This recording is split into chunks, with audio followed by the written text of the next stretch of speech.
Good news po para sa mga kababayan natin sa Central Luzon na matagal nang hinihintay ang kanilang lisensya. Matatanggap na raw kasi ngayong buwan ang driver's license card. Kung kailan, alamin po natin sa report ni Justin Sayo. Tiniyak ng Land Transportation Office o LTO Region 3 na maibibigay na ang driver's license card na may 5 taong bisa o validity. Inaasahang darating sa susunod na linggo ang mga makinang pang-imprenta at polycarbonate plastic cards na gagamitin para rito. Kaya maaari na raw simulan ng LTO District Offices ang printing ng mga bagong lisensya. Ayon kay LTO Region 3 Assistant Regional Director Nelson Manaloto, simula sa September 18, 2 linggo mula ngayon, ay makukuha na ang mga bagong driver's license card ng mga nag-apply o nag-renew ng lisensya mula noong Oktubre ng nakaraang taon. But as of July 31, meron po tayong dumating, nagka-backlog po tayo ng 439,956. Pero hindi po ibig sabihin na magsimula na tayo sa September 18 ay maibibigay na po namin lahat ito.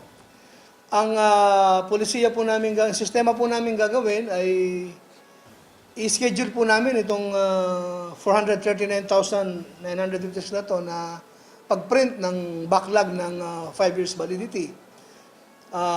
Priority po muna yung mga walk-in applicants natin na kumukuha ngayon ng 5 years validity, ng renewal nila ng lisensya.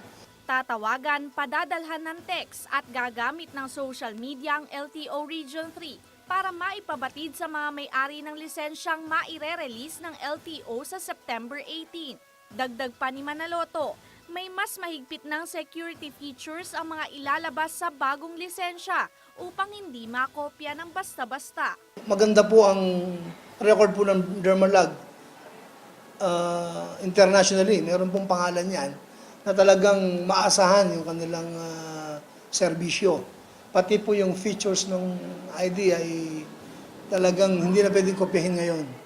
Opo, marami mga security features yung lisensya po natin ngayon. Samantala, ang 96,226 na backlog naman sa lisensyang may 3-year validity ay kasalukuyan ng tinatrabaho ng contractor na All Card Philippines na maaari raw matanggap bago matapos ang taon.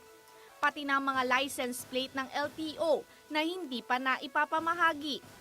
Ako si Justin Sayo para sa Metro Central Luzon News.